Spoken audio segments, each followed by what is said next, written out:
တော့ channel ကနေပြန်လည်ကြိုဆိုပါရစေ။ယနေ့ကျွန်တော်ပြပြသွားမယ့်အကြောင်းအရာလေးကတော့ဒီ Excel မှာပါဝင်တဲ့ function အမျိုးမျိုးကိုအသုံးပြုတဲ့ပုံစံမျိုးလေးဖြစ်ပါတယ်။ဒီ Excel မှာပါတဲ့ function ကိုအသုံးပြုခြင်းအပြင်ဒီကျွန်တော်တို့ formula အရှိကြီးတွေရိုက်စရာမလိုဘဲနဲ့ကျွန်တော်တို့ရဲ့လုပ်ငန်းဆောင်တာတွေကိုအလွယ်တကူပြည့်မြောက်နိုင်စေပါတယ်။ဆိုတော့ကျွန်တော်နဲ့အတူတူ function အမျိုးမျိုးအသုံးပြုဖို့ကိုတွားကြည့်လိုက်ရအောင်။ပထမတစ်ခုအနေနဲ့ကျွန်တော်ကဒီ average function ပေါ့နော် average average function အသုံးပြုနည်းကိုပြပြပေးသွားမှာဖြစ်ပါတယ် average function အသုံးပြုနည်းကဆိုရင်ပထမကျွန်တော်တို့ဒီမှာနံပါတ်1ရိုက်ရှာလိုက်မယ်ပေါ့နော်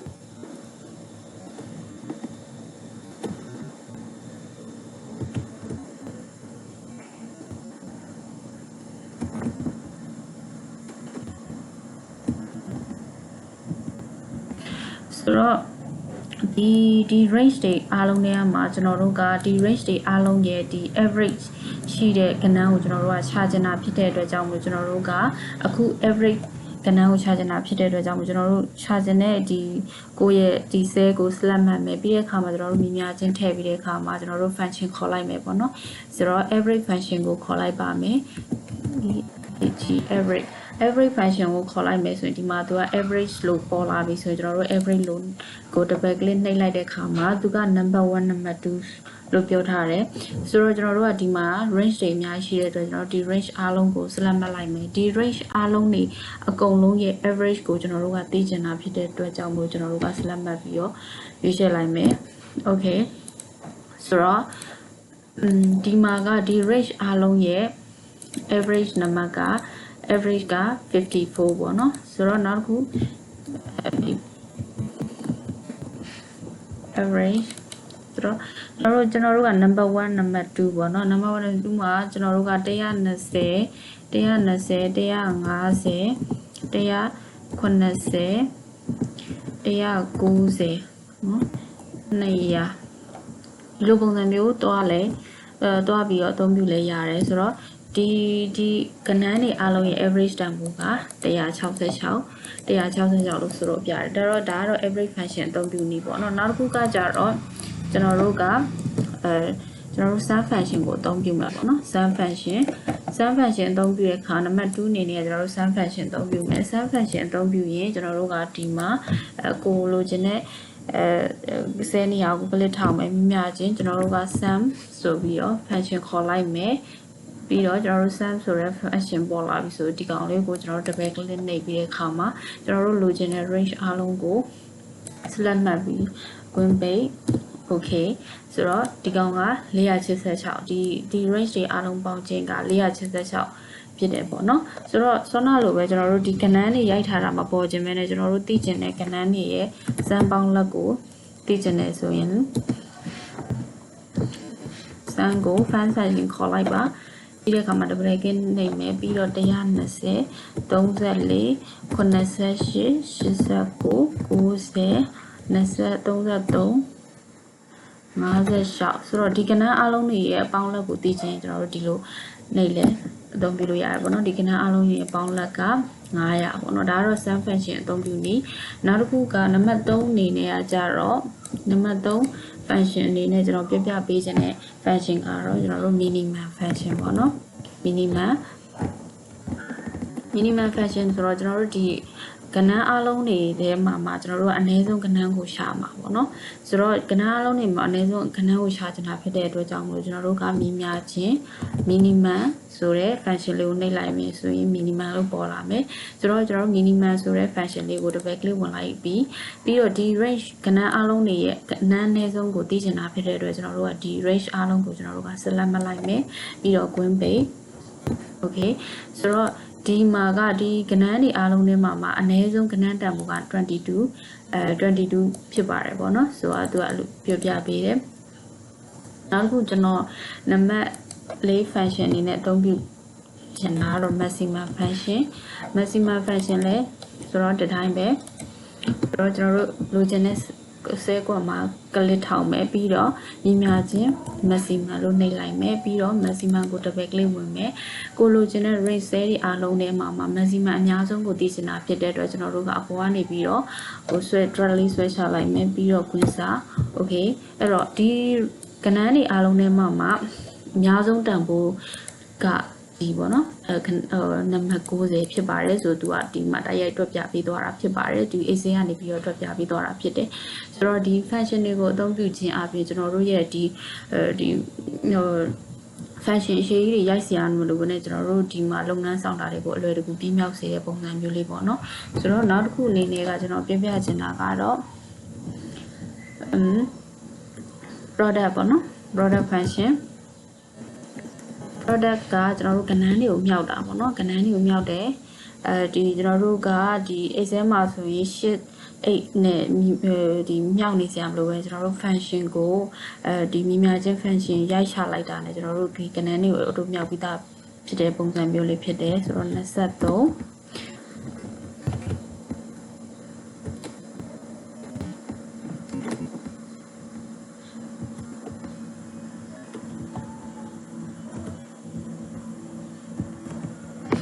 ဆိုတော့ဒီကဏ္ဍနှစ်ခုကိုကျွန်တော်မြောက်ပြပေးတော့မှာဖြစ်တယ်ဆိုတော့ကျွန်တော်မြောက်ရှင်တဲ့ဒီဆဲနေရာမှာကလစ်ထောင်မယ်ပြီးတော့မြင်များခြင်းဆိုတော့ကျွန်တော်တို့က product function ကိုသုံးမယ်ဆိုတော့ဒီမှာမြင်များခြင်းနှိပ်ပြီးရင် product လို့ရိုက်ချလိုက်ပြီးတော့ double click နှိပ်မယ်ဆိုတော့ number 1 2က number 1 and number 2ဆိုတော့ကျွန်တော်တို့ဒီနှစ်ခုမြောက်ရှင်တဲ့ဆဲနှစ်ခုကိုကျွန်တော်တို့ကထည့်ပေးရမှာအဲ့တော့ number column 1က30 34 C5, 23 D5 ပေါ့နော်ဆိုတော့ကျွန်တော်တို့ဒီနှစ်ခုမြောက်မယ်ဆိုတော့ဒီက function နေနဲ့ဝင်ထားပြီးသားဖြစ်တဲ့အတွက်ကြောင့်မို့ကျွန်တော်တို့ကဒီအောက်ကို drag လေးဆွဲချလိုက်ရင်ဒီ function အတိုင်းဒါauto မြောက်ပြီးတော့မှာဖြစ်ပါတယ်ဆိုတော့ဒါကတော့ product ပေါ့နော်ဒါကဏ္ဍတွေအားလုံးကိုမြောက်တဲ့ပုံစံမျိုးသုံးတဲ့ဒီ function တစ်မျိုးဖြစ်တယ်နောက်တစ်ခုကကြတော့ကျွန်တော်တို့က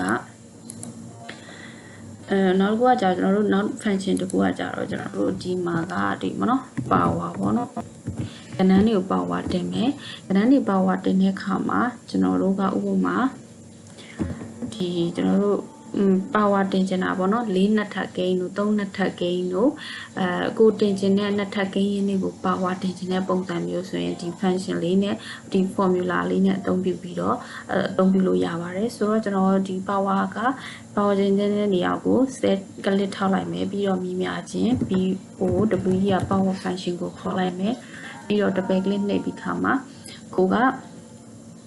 power တင်ချင်တဲ့ number ကပါလဲကျွန်တော်က3ပေါ့နော်3ကို4ထပ်တင်ချင်တာတင်ချင်တဲ့4ထပ်ဂိမ်း3ကို4ထပ်တင်ချင်တာပဲဒီမှာကျတော့ဒီကောင်က power တင်ပြီး power ခဏရေးပြရမှာပေါ့နော်4ထပ်တင်ချင်တာဖြစ်တဲ့အတွက်ကြောင့်မို့3 4ထပ်ကိုကျွန်တော်သိချင်တယ်ဆိုတော့3 4ထပ်က80ပဲနောက်တစ်ခုကျွန်တော်တို့ power 4နှစ်ထပ်တင်မယ်ပေါ့နော်4နှစ်ထပ်တင်မယ်ဆိုတော့4နှစ်ထပ်ကကျွန်တော်တို့အပြင်မှာဆက်ရှောက်ပေါ့နော်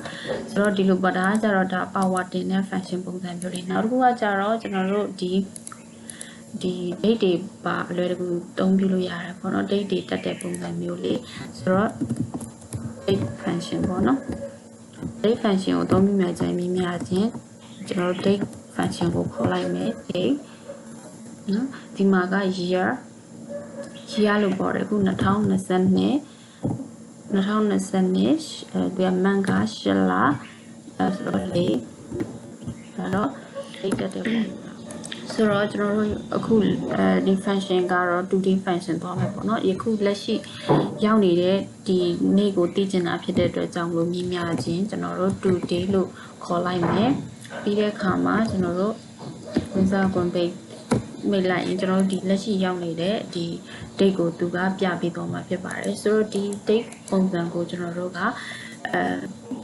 ဒီဖြန့်ကျင်နေဆိုရင်ကျွန်တော်တို့ဒီမှာ format ဆဲတွေကနေပြီးကျွန်တော်တို့ဒီကြိုက်တဲ့ format ပေါ့နော်ဒီပုံစံကိုကျွန်တော်တို့ပုံစံကိုပြောင်းလို့ရတယ်ဒီကြိုက်တဲ့ပုံစံကိုပြောင်းလို့ရတယ်ပေါ့နော်ဒီမှာ 4 ကဒီပုံစံမကြိုက်ဘူးဆိုရင်ကျွန်တော်တို့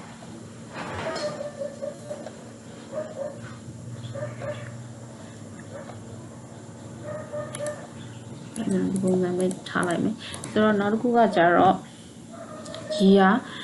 year function ပေါ့နော် year function သွားမယ်ဆိုတော့ year function ကကျွန်တော်တို့ဒီလက်ရှိနေတဲ့ date ရဲ့ year ကိုသိချင်တယ်ဆိုရင်ကျွန်တော်တို့က year function ခေါ်လိုက်မယ်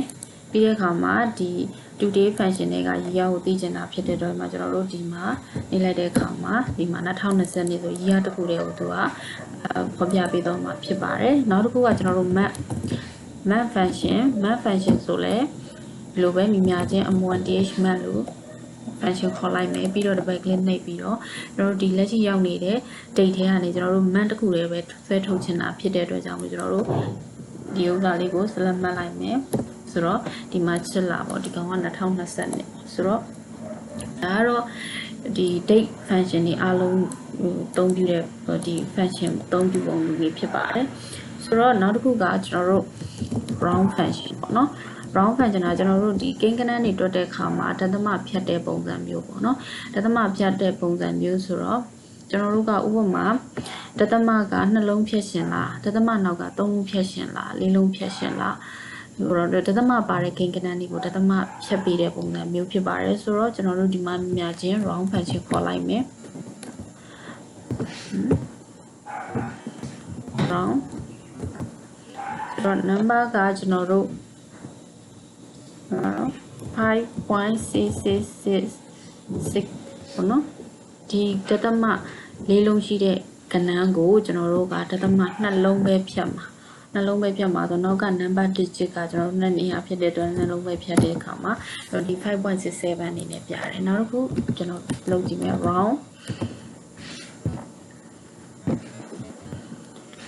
function ခေါ်မယ်ပြီးတဲ့အခါမှာဒသမကဥ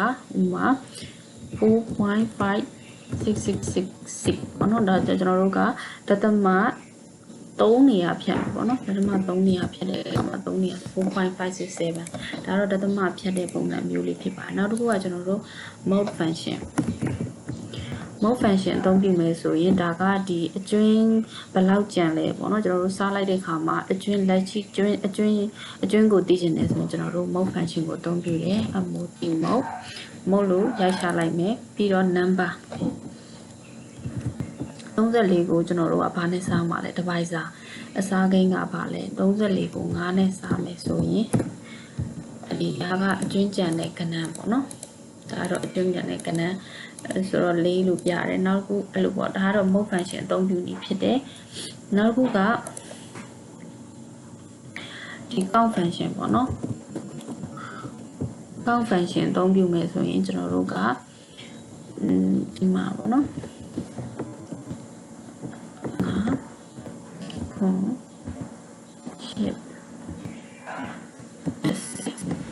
ဆိုတော့ဒီကဏ္ဍနေအားလုံးကိုကျွန်တော်တို့ကကောက်လို့ရှင်တာဘယ်ကဏ္ဍဘယ်နှလုံးပါလဲဆိုတဲ့ကဏ္ဍပေါ့နော်ကောက်လို့ရှင်တာဖြစ်တဲ့အတွက်ဒါမြင်များချင်း UUND count function ခေါ်လိုက်မယ်ပြီးတော့ count ဆိုတော့ဒီကဏ္ဍနေအားလုံးကိုကျွန်တော် select မှတ်လိုက်မယ်ပြီးတော့ okay ဆိုတော့ဒီမှာ1 2 3 4 5 6ဒါကဏ္ဍ6လုံးပေါ့နော်ကဏ္ဍ6လုံးဆိုတဲ့ဥစ္စာကိုသူကအားလုံးစုစုပေါင်းကောက်ရေးတွက်နေတာပေါ့နော်ဒါကတော့ဒီcount function အသုံးပြုနည်းဖြစ်တယ်နောက်တစ်ခုကကြတော့ count blank အသုံးပြုနည်းကဒီအားလုံးထဲမှာကျွန်တော်တို့ blank အရေးအတွက်ပေါ့နော်ကျွန်တော်တို့ဒီရိုက်ထည့်မထားတဲ့ကျွန်တော်တို့စလုံးရိုက်ထည့်မထားတဲ့ blank အရေးအတွက်ဘယ်လောက်ပါလဲဆိုတဲ့ဟာကိုသိချင်တာဖြစ်တဲ့အတွက်ကြောင့်မလို့ကျွန်တော်အခုအမှတ်ပြီးတော့ပြီးတဲ့အခါမှာကျွန်တော်တို့ဒီမှာ count blank ဆိုတဲ့ function ကိုခေါ်လိုက်မယ်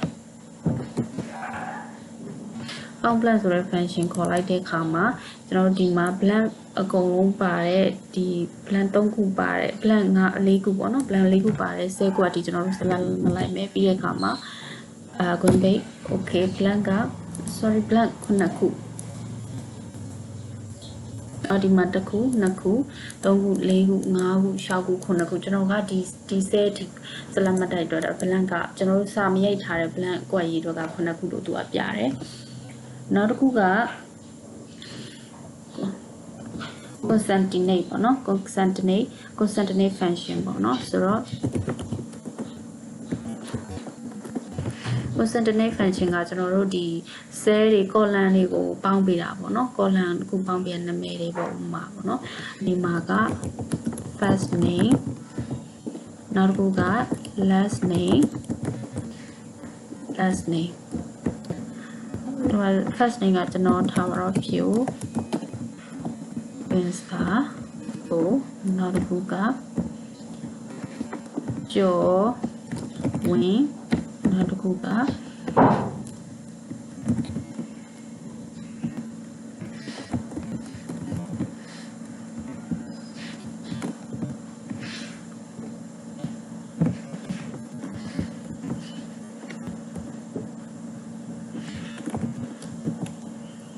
ဆိုတော့ဒီ set အကုန်လုံးကျွန်တော်တို့ကဒီ column နှစ်ခုကို first name နဲ့ last name နဲ့နှစ်ခုကိုပေါင်းပေးတဲ့ function အသုံးပြုပြီးနေပေါ့နော်ဆိုတော့ကျွန်တော် concatenate function ကိုခေါ်လိုက်မယ် C1 CAT NAD concatenate ဆိုဒီမှာပေါ်လာပြီဆိုတော့ဒီမှာတစ်ပယ်ကလစ်နှိပ်လိုက်တဲ့အခါမှာ test 1 test 2 ပထမ test 1ကိုကလစ်ထောက်မယ်ကောမှာနောက်တစ်ခုက test 2ပေါ့နော်ဆိုတော့ဒီမှာဖြိုးတင်စာပိုးဆိုပြီးတော့နာမည်အကုန်လုံးပေါင်းပေးသွားပါပေါ့နော်ဆိုတော့ဒီကောင်ကဒါက formula ဝင်ပြီးသားဖြစ်တဲ့အတွက်ကြောင့်ကျွန်တော်တို့အောက်ကို transfer ရှာလိုက်မယ်ဒီမှာကြော်ဝင်နေလားဆိုတော့နောက် function တစ်ခုကကျွန်တော်တို့ compact function ပေါ့နော် compact function ကကျွန်တော်တို့ဒီကိုပြောင်းခြင်းနဲ့ဒီ unit ကိုအလွယ်တကူပြောင်းလို့ရအောင် function နဲ့အသုံးပြုပြီးတော့အသုံးပြုရတဲ့ function နည်းလမ်းလေးတစ်ခုပေါ့နော်ဆိုတော့ကျွန်တော်ကအခု fish ကနေပြီးတော့inches ပြောင်းမယ်တပေမှာဘယ်လောက် inches ရှိလဲဆိုတာကျွန်တော်ကသိချင်တာဖြစ်တဲ့အတွက်ကြောင့်မြင်များခြင်း COMPERD compact function ခေါ်လိုက်မယ်ပြီးတော့ double click ဝင်ပြီးတော့ကိုပြောင်းခြင်းနဲ့ number ကို click ထောက်မယ်ပြီးတဲ့အခါမှာ comma ဘယ်ကနေပြောင်းချင်တာလဲဆိုတော့ကျွန်တော်တို့က fish ကနေပြီးတော့ to unit နောက် unit တစ်ခုက inches ကိုပြောင်းချင်တာဖြစ်တဲ့အတွက်ကြောင့်မလို့ကျွန်တော်တို့ဒီမှာ fish ကိုလိုက်ရှာမယ်ဒီမှာ fish တွေ့ပြီဆိုရင်ကျွန်တော်တို့ double click ဝင်လိုက်မယ်comma နောက်တစ်ခု fish ကနေ inches ပြောင်းချင်တာဖြစ်တဲ့အတွက်ကြောင့်မို့ inches ကိုကျွန်တော် double click ဝင်လိုက်မယ်ပြီးတော့ queen base okay ပေါ့နော်ဆိုတော့ဒီမှာကဒီစနစ်နောက်တစ်ခုကျွန်တော်တို့ကနှစ်ဆိုရင်ရောဒီမှာ24 auto ဒါ function ဝင်ပြီးသားဖြစ်တဲ့အတွက်ကြောင့်မလို့ဒါ auto ဝင်ပြီးသားဖြစ်သွားမယ်နောက်တစ်ခုကကျွန်တော်တို့ဒီကောင်ကmeter ကနေပြီးတော့ဒီစင်တီမီတာပြောင်းမယ်ဆိုတော့1မီတာမှာဘယ်လောက်စင်တီမီတာရှိလဲသိချင်တာဖြစ်တဲ့အတွက်ကြောင့်မမြင်ချင်းဒီ compact တပည့်ကလေးနှိပ်မယ်ဆိုတော့ number ကိုပြောင်းချင်တဲ့ number ကို click ထောက်မယ် comma ဘယ်ကနေပြောင်းချင်တာလဲဆိုတော့ meter ကနေစင်တီမီတာပြောင်းချင်မှာလေဒီ cell တွေမှာဒီမှာ meter လို့တွေ့တယ်ဆိုတော့ meter ကိုတပည့် click နှိပ်မယ် comma တော့စင်တီမီတာကိုလိုက်ရှာပါတော့စင်တီမီတာကိုလိုက်ရှာမယ်စင်တီမီတာမတွေ့ဘူးဆိုရင်ဒီမှာကျွန်တော်တို့ cm ကို cm လို့ရိုက်ရှာလိုက်မယ်ဆိုတော့ 1 base